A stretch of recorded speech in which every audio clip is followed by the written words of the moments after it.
씨에 대한 검찰의 강제 수사는 전국에서 동시다발적으로 진행됐습니다.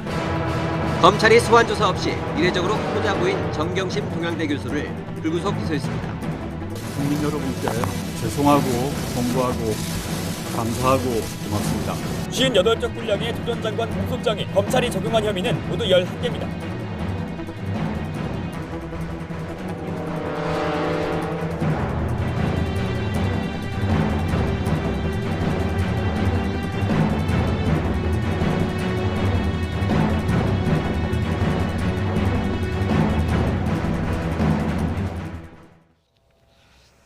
네, 입시 비리와 사모펀드 관련 의혹으로 재판에 넘겨진 정경심 동양대 교수가 오늘 1심에서 징역 4년을 선고받고 법정 구속됐습니다. 1년 넘도록 많은 논란을 낳았던 사건인데 이번 판결의 파장 적지 않을 것으로 보입니다. 나이트포커스 오늘은 김광삼 변호사와 함께 이번 판결 분석해 보도록 하겠습니다. 안녕하세요. 네, 안녕하세요. 예, 지난 1년 3개월 동안 지속되었던 법정 다툼이 사실상 검찰의 판정승으로 끝났습니다. 물론 1심이긴 하지만요. 정경심 교수에 대해서 징역 4년이 선고가 됐는데 굉장히 중형입니다. 예상하셨습니까? 예, 만약에 죄가 인정된다고 한다면 징역 4년에서 5년 정도는 충분히 인정될 수 있는 여지가 있다고 봅니다. 그런데 이제 생각보다도요. 15개의 범죄 혐의였잖아요. 그러면 한 적어도 이제 반절 정도는 무죄가 나오고 반절은 유죄가 나올 거라고 예상하는 법조인들이 많았는데 예. 15개 중에서 11개가 유죄 혐의가 인정이 됐어요. 그리고 나머지 무죄를 받은 4개도 보면 사실은 사실관계는 다 인정이 된다. 하지만 거의 법리적으로 무죄다는 취지로 선고를 했기 때문에 예. 이게 사실관계 자체가 문제가 있어서 무죄 선고된 것은 거의 없었다. 그러면 이것은 이제 검찰이 이제 완전히 기소한 내용에 대해서 대부분 유죄 판결을 선고받았다 이렇게 볼 수 있는 거죠. 예. 그러니까 입시 비리, 사모펀드, 증거인멸 등 혐의가 15가지에 달했는데 말씀하셨듯이 대부분의 혐의가 인정이 됐다라고 보면 되는 거군요. 네, 그렇게 볼 수 있고요. 예. 일단 입시 비리와 관련돼서는 이제 스펙과 관련된 7개의 어떤 문서 유조 또는 과장 이런 부분에 다 유죄가 나왔거든요. 예. 그리고 사모펀드 관련해서는 일단 업무상 횡령 1억 한 5,700 받았는데 이거 자체에 대해서는 아마 법리적으로나 사실적으로 보면 약간 횡령으로 볼 수 없다. 그렇게 해서 무죄를 선고했고, 예. 그다음에 이건 별로 중요한 건 아닌데 거짓 변경 보고, 그러니까 허위로 변경 보고한 거에 대해서도 자본시장법 위반해서 이제 무죄가 됐어요. 그런데 나머지 사모펀드에 관해서 제일 중요한 부분, 이제 범죄 수익은이 규제법이랄지 금융실명법 이것은 이제 차명계좌를 이용해서 거래를 했다는 거고요. 네. 그리고 그 두 가지 그다음에 이제 미공개 정보 이용한 것 이것도 일부 한 10만 주 정도 WFM에 주식 거래한 건데 내부 정보를 이용했다. 그래서 일부 유죄는 했는데 12만 주 중에서 2만 주만을 제외하고 10만 주를 인정한 거거든요. 예. 그래서 이 부분도 상당 부분 유죄로 인정됐다 볼 수 있고요. 또 이제 주목해야 할 부분은 이제 증거 인멸과 관련된 부분이거든요. 그래서 재판부에서 어떠한 증거를 인멸하기 위해서 PB 그러니까 자산관리인 김경록 씨에게 증거를 은닉하도록 지시를 한 건 맞는데 지시 자체가 사실은 자신의 범죄와 관련된 PC였잖아요. 예. 그래서 이걸 공범으로 보기 때문에 우리 지금 형법에 보면 자신에 관한 증거를 인멸하는 경우에 있어서는 죄가 되지 아니한다 이런 규정이 있어요. 그래서 예. 그 규정을 적용해서 증거 인멸과 관련된 부분에 대해서 이제 전체 무죄를 선고한 거죠. 예, 지금 정 교수가 받아온 혐의에 대해서 이제 크게 3가지 부분에 대해서 대략적으로 설명을 해주셨는데 이렇게 징역 4년이라는 중형이 나온 데에는 입시비리 혐의가 모두 다 유죄로 인정된 게 결정적이었을까요? 어떻게 보십니까? 저는 그렇다고 봅니다. 예. 일단 입시비리가 사실은 사모펀드랄지 증거인멸 굉장히 범죄 혐의는 많이 있지만 그중에 주로 차지하는 것이 입시 비리고요.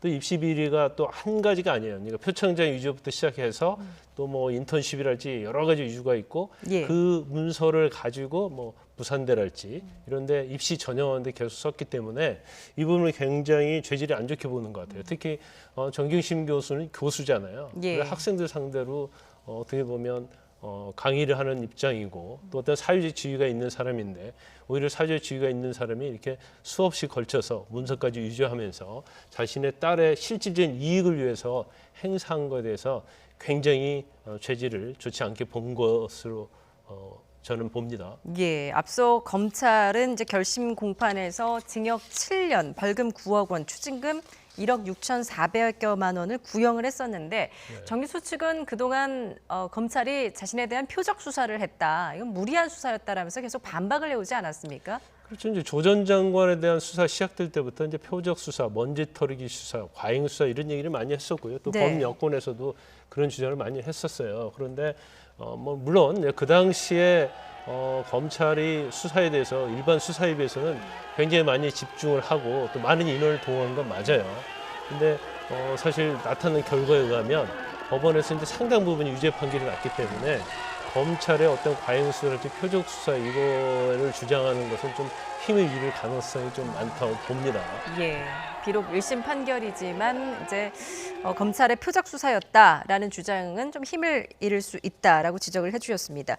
지금 입시 비리 혐의에 대해서 재판부는 정 교수 딸 조민 씨의 과거 인턴 경력들이 모두 허위다라고 판단을 했습니다. 이에 따라 조민 씨의 과거 인터뷰 내용도 다시 조명되고 있는데요. 당시의 인터뷰 내용 직접 들어보시죠.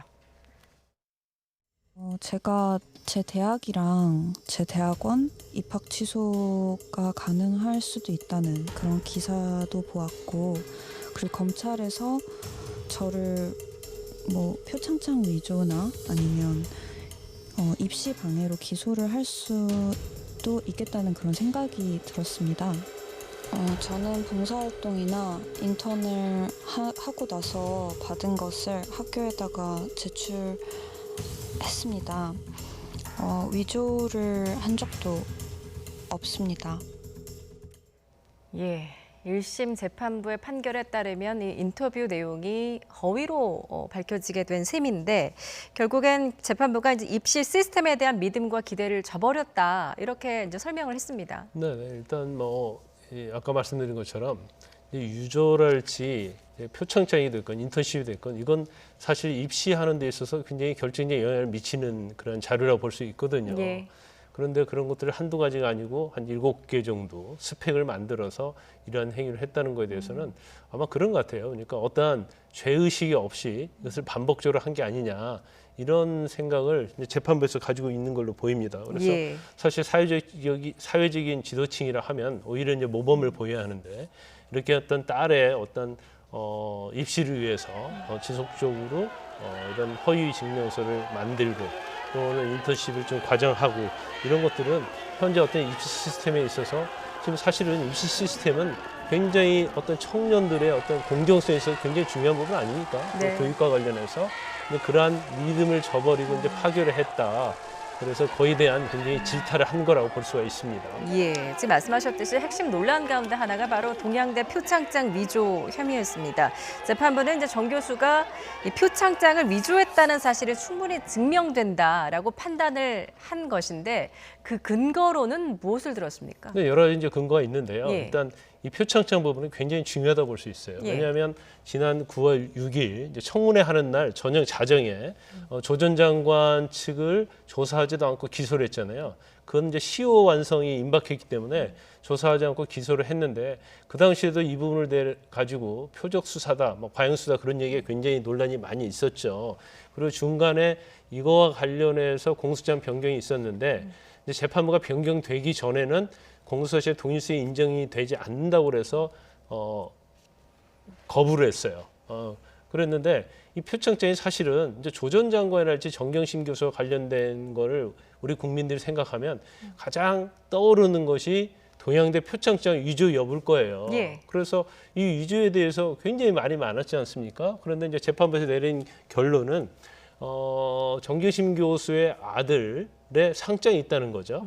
그래서 거기에서 동양대 총장의 직인을 복사하는 방식으로 해서 표창장을 만들었다는 거예요. 정기심 교수의 딸의 네. 조민 씨의 표창장을 만들었는데 이 만든 걸 보면 일반적인 어떤 표창장에는 주민번호가 안 들어가 있는데 조 전 장관의 딸의 주민번호가 들어가 있으면서 일반적인 동양대에서 만든 표창 장관과 좀 다른 모습이라는 거고요.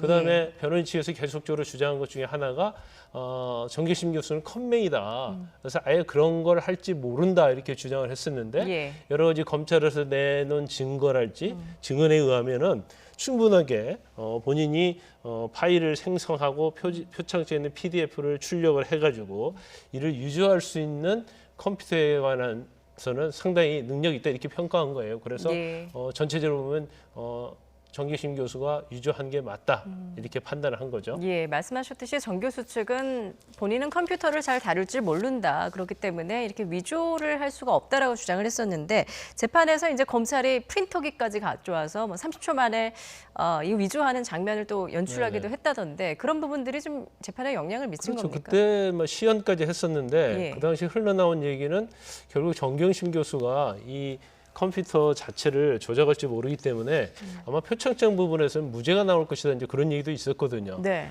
결과적으로 법원에서는 여러 가지 정황적인 거와 증거를 종합해 보면 충분히 이 PC를 이용해서 파일을 복사하고 표창장을 유조할 수 있는 능력이 인정된다. 이렇게 본 거죠. 예, 이 부분도 오늘 중형 판결에 좀 결정적인 사유가 됐던 것 같습니다. 그런가 하면 이제 허위 인턴 그 경력 작성에 조국 전 장관의 공모 혐의도 인정이 됐습니다. 이건 어떻게 봐야 되는 겁니까? 입시 비리와 관련된 것이 이제 7가지 스페이거든요. 그 중에 한 가지가 공익인권법 세탁. 이게 서울대죠. 그건 조국 장관이 서울대 교수이기 때문에 좀 상당히 밀접한 관련이 있습니다. 그래서 이 부분에 대해서도 조 전 장관이 공모했다 이렇게 보는 거고요. 그 다음에 이제 그 중에 하나가 또 부산 호텔과 관련된 인턴십이거든요. 그것도 조 전 장관이 마음대로 작성을 해서 호텔 대표로부터 직인을 받았다. 그래서 이 두 부분에 대해서는 공범관계가 인정이 된다는 취지로 판결을 했기 때문에 아마 조 전 장관이 현재 재판 받는 거에도 상당히 영향을 미칠 가능성이 크다 이렇게 봅니다. 예, 조 전 장관의 재판에도 영향을 미칠 가능성이 높다. 지금 이제 입시 비리와 관련한 내용을 좀 주로 말씀을 나눴는데요. 지금 입시 비리 수혜를 본 딸 조민 씨의 대학 의전원 입학 취소가 이뤄질지도 관심인데요. 과거 조민 씨의 인터뷰 내용 다시 한번 듣고 오시죠. 근데 그러다가 본인이 기소되고 대학원이나 대학 입학 취소되고 그래서 본인이 고조이 되면 어떻게 해요? 그러면 정말 억울하죠. 제 인생 10년 정도가 사라지는 거니까요. 근데 저는 고졸돼도 상관없다고 생각하고 있습니다. 시험은 다시 치면 되고 30에 의사가 못 되면 40에 되면 된다고 생각합니다. 그리고 의사가 못 된다 하더라도 제가 이 사회에서 다른 일을 할 수 있다고도 생각을 하고 있고요. 근데 이제 어머니가 하지 않은 일로 저 때문에 책임을 지는 것은 견딜 수가 없습니다. 네, 과거에 조민 씨 이렇게 인터뷰를 했습니다. 조국 전 장관의 딸 입학 취소 결정권은 지금 부산대가 쥐고 있는 상황인데 부산대는 좀 신중한 태도인 것 같습니다. 원론적인 입장을 밝히고 있죠. 일단 뭐 학칙과 이제 모집 요강에 따라서 결정을 하겠다. 그런데 지금 이제 1심이잖아요. 그런데 항소심에 또 다툴 여지가 있고 또 최종적으로 아마 대법원 판결까지 갈 가능성이 크다고 봐요. 그러면 아마 법원에서 판결이 확정이 되면 이제 학칙이랄지 이런 여러 가지를 아마 검토해서 입학 취소 여부에 대해서 결정을 하겠다 그런 취지인 것 같습니다. 그런데 아마 이제 표창장 자체가 이제 부산대 의전에 합격하는 데 있어서 굉장히 영향을 미쳤고 조민 씨가 실제 이득을 얻었다 이렇게 판결에는 설치가 돼 있는 걸 보여요. 그렇다고 한다면 영향을 미친 것이 재판에서 인정이 되면 아마 부산대에서도 이 부분을 그냥 넘어갈 수는 없을 거예요. 그러면 결과적으로 의전대 입학이 취소가 되고 또 조민 씨가 이번에 의사 국가시험을 본 걸로 알려져 있는데 설사 이제 합격을 한다 하더라도 국가고시의 전제가 의대를 졸업하는 거잖아요. 의전을 졸업하는 거잖아요. 그런데 그 전제가 없어졌기 때문에 사실은 만약에 확정이 된다고 하면 본인에 대한 그런 국가고시랄지 의사의 자격이 주어지지 않을 수 있는 거죠. 예, 일단 향후 항소심 판결도 좀 지켜보도록 해야 될 것 같습니다. 자, 사모펀드 투자 관련 혐의도 좀 자세히 짚어보도록 하겠습니다. 재판부는 이제 사모펀드와 관련한 혐의는 앞서 말씀하셨듯이 일부 유죄로 판단을 했는데 지금 유죄로 인정된 부분들이 어떤 것들입니까? 유죄로 인정된 부분은 크게 이제 WFM이라는 주식이 있습니다. 예. 그래서 그 주식을 12만 주를 사들였어요. 그런데 그중에 이제 10만 주가 사실 이제 전기차 배터리와 관련된 그런 내부 정보를 이용해서 이 주식을 사서 팔았다. 그래서 한 2억 6천 정도의 이익을 6천인가 3천인가 정확히는 뭐 제가 기억을 못하겠습니다만 2억 이상의 수익을 얻었다. 그래서 이 부분에 대해서도 상당히 죄질이 좋지 않다 이렇게 보고 있는 거고요. 예. 그 다음에 좀 문제가 되는 것 중에 하나가 조 전 장관이나 이제 정경심 교수가 계속 주장한 것 중에 하나가 10억 정도를 주었는데 동생을 통해서 이 10억 자체가 투자가 아니라 대여했다고 이렇게 주장을 했거든요. 네. 그런데 재판부는 이걸 투자로 본 거예요. 예. 그러면서 그 과정에서 또한 뭐 주식을 뭐 사고 팔고 과정 이런 과정에서 이제 3명의 어떤 은행 계좌를 차용했었거든요. 이건 예. 이제 금융 실명제와 관련된 부분인데 그래서 이 부분도 사실은 범죄 수익을 은닉한다랄지 아니면 공직자윤리법에 의한 재산의 어떤 신고 이런 부분을 피하기 위해서 한 게 예. 아니냐. 그래서 이 부분에서 유죄 판결을 하고요. 예. 그다음에 지금 무죄 판결한 것 자체는 사실 이제 컨설팅 계약을 한다는 명목으로 해서 1억 5,700 정도 받아간 게 있거든요. 예. 그거에 대해서 횡령으로 기소를 했는데 이 부분에 대해서는 또 투자금으로 보면서 뭔가 같이 횡령에 가담했던 증거가 없다. 그래서 이 부분에 대해서 이제 무죄 판결을 했습니다. 예, 지금 이제 말씀하셨듯이 그 10억 원, 이 대여금이 아닌 투자금이라고 봤는데 일단 그 조범동 씨와 같이 횡령을 공모한 것은 아니다라고 또 판단을 한 부분이 있더라고요. 이 네네. 부분은 어떻게 봐야 되는 겁니까? 일단 뭐 조범동 씨, 그러니까 오촌 조카죠. 예. 이게 조범동 씨 1심 판결에서도 이미 횡령 부분에서는 일부가 무죄가 나왔어요. 네. 그러니까 본인 거 말고 정경심 교수와 관련된 부분은 무죄가 나왔기 때문에 아마 정경심 교수와 관련된 판결에서도 무죄가 나올 것이다. 그런 예측이 굉장히 우세했거든요. 그래서 예. 뭐 그러한 거에 뭐 거의 같은 내용으로 무죄가 나온 걸로 보입니다. 예, 그런가 하면 차명 거래를 했다라는 혐의도 있지 않았습니까? 네네. 이 부분도 지금 유죄로 인정이 된 거죠? 그렇죠. 근데 우리가 그때도 막 많은 언론에서 뭐 미용사, 예. 뭐 단골 미용사를 통해서 계좌를 빌렸다. 그런 얘기가 나왔었는데 아마 정경심 교수 씨는 그 당시에 뭐 빌린 게 아니고 뭐 투자하라고 돈을 준 것이다. 뭐 그런 취지로 얘기했던 걸로 기억이 납니다. 네. 뭐 정확하게 오래돼서 기억이 나지 않지만 그런데 SNS를 통해서 안 사람하고 동생하고 그다음에 미용사를 계좌를 빌려서 이걸 통해서 이제 투자를 한 것이다. 이렇게 법원에서 인정을 한 겁니다. 예. 그 오촌 조카 조 씨와 정 교수 자산 관리인이 이제 증거인멸 관련 혐의로 이미 유죄 판결을 받아서 관심이 쏠렸었는데, 그러니까 이거는 이제 무죄로 판단이 됐습니다. 이 부분은 단순히 시킨 게 아니라 함께 범행을 공모한 거다 이렇게 본 겁니까? 그렇죠. 그러니까 예. 원래 이제 검찰은 증거 은닉 교사. 그러니까 정기심 교수가 김경록 씨에게 PC를 은닉하도록 교사를 했다. 그런 취지로 이제 PC 자체는 뭐 사실은 유죄의 증거로 굉장히 중요한 거죠. 그래서 증거 은닉 교사죄로 기소를 했는데 예. 증거 은닉을 교사한 게 아니고 같이 공범 관계다 이렇게 판시를 한 거예요. 그러면 우리가 상식적으로 생각할 때 아니 공범 관계면 더 죄가 무서운 게 아니냐, 무거운 게 아니냐 그렇게 판단할 수 있는데 우리 형법에 보면 자신에 관한 증거, 자신의 죄에 관한 증거를 인멸하거나 그런 경우에는 은닉하면 처벌할 수 없도록 돼 있거든요. 예. 그래서 공동정범이 되면 처벌할 수 없고요. 단지 교사범으로 되면 처벌할 수 있어요. 예. 자신에 대한 증거를 은닉한다 할지라도. 그런데 재판부는 공동정범으로 본 거죠. 그러니까 사실관계에 있어서는 증거 은닉한 행위에 대해서 인정을 하지만 법리적으로는 죄가 될 수 없다고 이렇게 판단을 한 겁니다. 예, 증거 은닉 혐의는 인정을 하지만 역시 무죄다. 공동 정범이기 때문에요. 라는 설명까지 들어봤습니다. 지금 재판부는 징역 4년이라는 중형을 선고한 것에 대해서 정 교수가 그동안 재판 과정에서 한 번도 반성을 한 적이 없었다. 그렇기 때문에 이른바 좀 괘씸죄가 적용된 게 아니냐라는 지적도 있는데 그 부분은 어떻게 보십니까? 근데 괘씸죄라는 용어는 저는 맞지 않다고 예. 봐요. 이제 판사는 어떠한 증거에서 판단을 하고 또 죄질에서 판단을 하고 그 다음에 이제 반성을 했느냐 안 했느냐 이제 그걸 근거로 해서 이제 형량을 결정하는 거거든요. 그런데 오늘 징역 4년이면 비교적 이제 중형이다 이렇게 볼 수가 있거든요. 네. 그런데 이 판사의 어떤 심정을 우리가 간접적으로 알 수 있는 것이 여러 얘기를 했었는데요.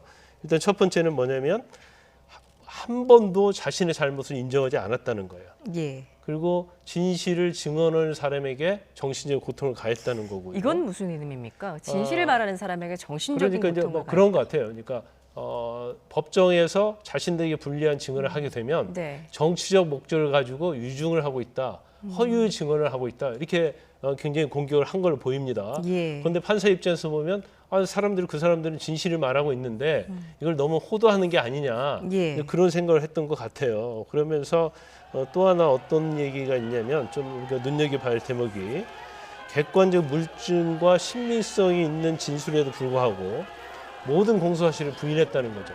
그러니까 당연히 인정되는 것도 일부가 있는데 그것도 부인하면서 설득력도 없고 비합리적을 계속 주장한다는 거예요.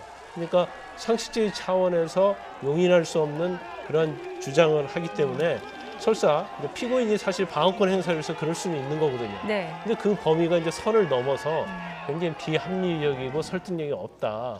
그래서 죄질이 굉장히 불량하다. 이렇게 보면서 이제 중형을 선고한 걸로 보입니다. 예, 그러니까 객관적인 물증과 신빙성 있는 진술이 있었다라고 재판부는 판단을 했는데 그럼에도 불구하고 정경심 교수 측이 방어권 행사를 라고는 하지만 너무 지나쳤다라고 이제 판단을 한 거군요. 그렇죠. 그렇게 말할 수 있어요. 예, 그러면서 이제 마지막에는 이제 눈물의 최후 진술도 했다고 하던데 오히려 이 부분이 재판부로 하여금 구속을 불렀다라는 지적도 있더라고요. 그러니까 최후 진술을 할 때 물론 이제 본인의 입장에서 억울한 측면이 있을 수 예. 있겠죠. 그런데 그 본인의 최후 진술을 하면서 본인이 억울한 측면을 얘기하면서 아마 사실관계도 얘기를 했을 거예요. 그런데 본인이 주장하는 그 사실관계가 너무나 법정에서 현출된 증거에 의해서 이게 너무나 대비된다는 거죠. 예. 그래서 최후 진술 자체의 어떤 진실성, 진정성에 대해서 이제 판사는 평가 절하한 거예요. 예. 저것은 최후 진술 자체에는 반성도 없을 뿐만 아니라 이제 진실하지 않다 그렇게 판단을 했기 때문에 이제 그런 부분이 사실 이제 판결할 때 상당히 영향을 미칠 수 있거든요. 그래서 지금 언론에 나오는 이야기는 그런 부분이 좀 더 재판부에 많은 영향을 미친 것이 아닌가 이런 저희가 추론을 해볼 수 있는 거죠. 예, 정경심 동양대 교수 측은 무척 당혹스러워하면서 이번 1심 판결에 대해서 항소하겠다라는 뜻을 즉각 밝혔는데요. 정 교수 측 변호인의 발언 듣고 오시죠.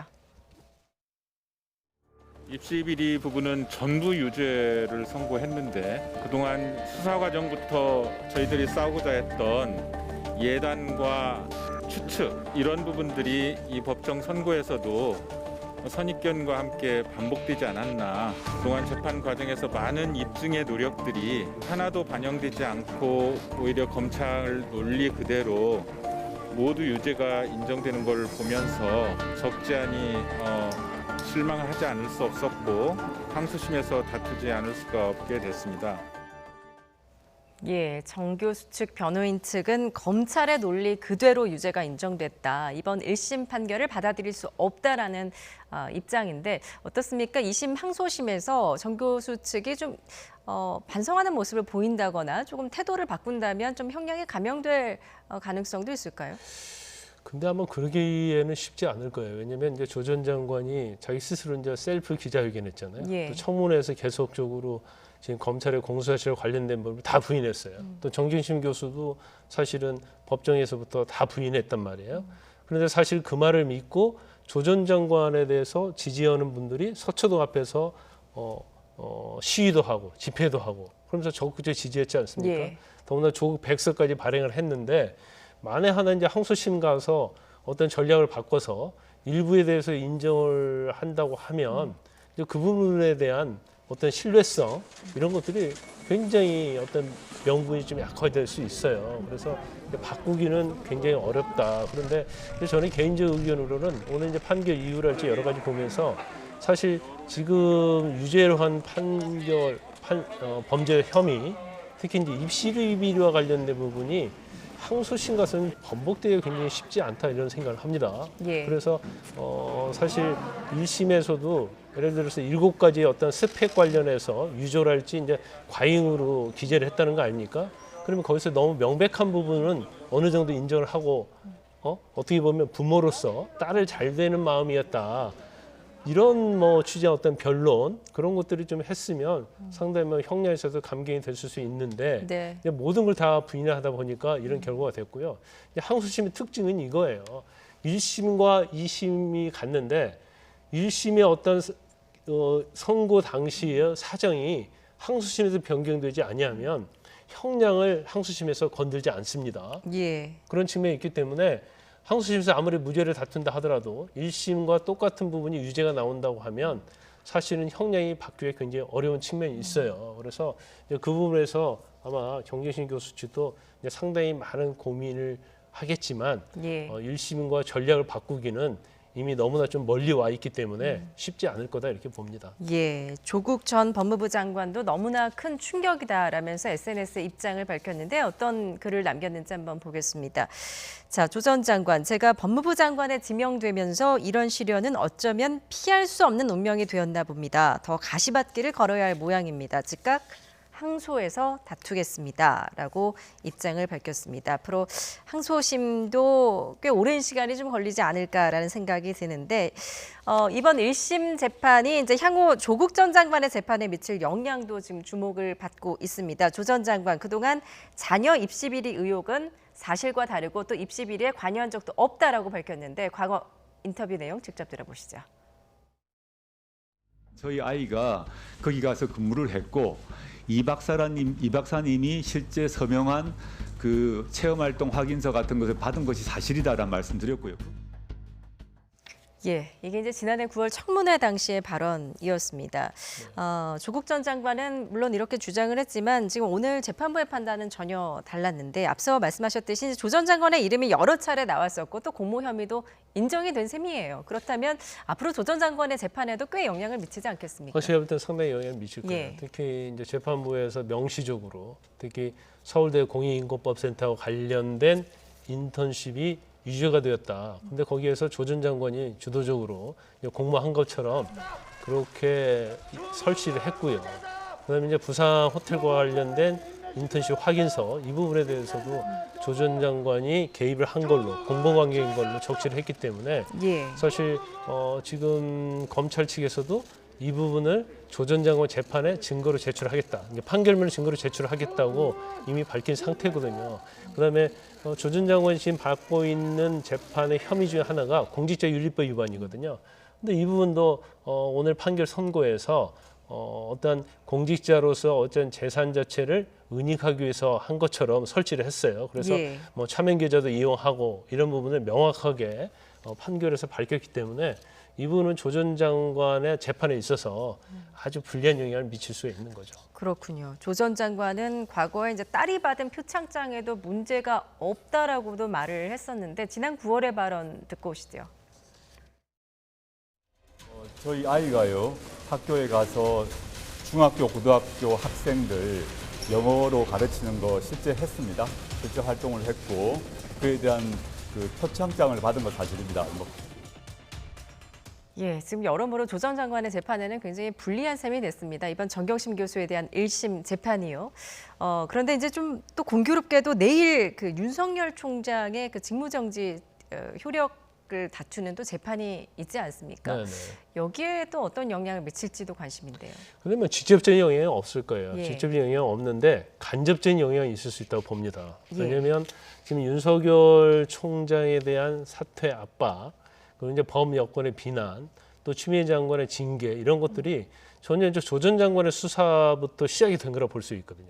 그러니까 윤석열 총장과 현 정부의 대립각 이것은 조 전 장관에 대한 수사가 시발점이 된 거예요.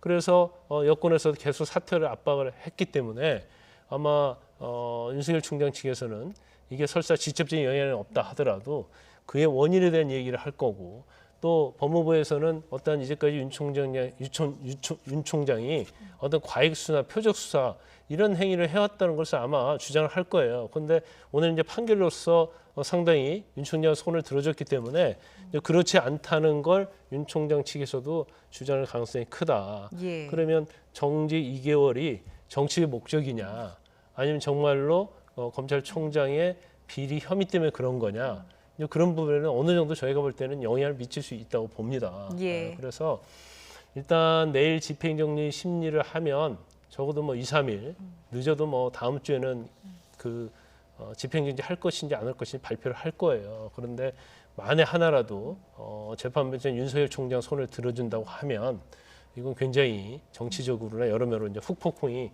굉장히 클 가능성이 큽니다. 예, 이번 정경심 교수에 대한 수사, 여권이 검찰 개혁의 필요성을 보여주는 과잉 수사다 이렇게 주장을 해왔었는데 이번 판결의 파장 적지 않을 것 같습니다. 지금까지 김광삼 변호사와 함께했습니다. 잘 들었습니다.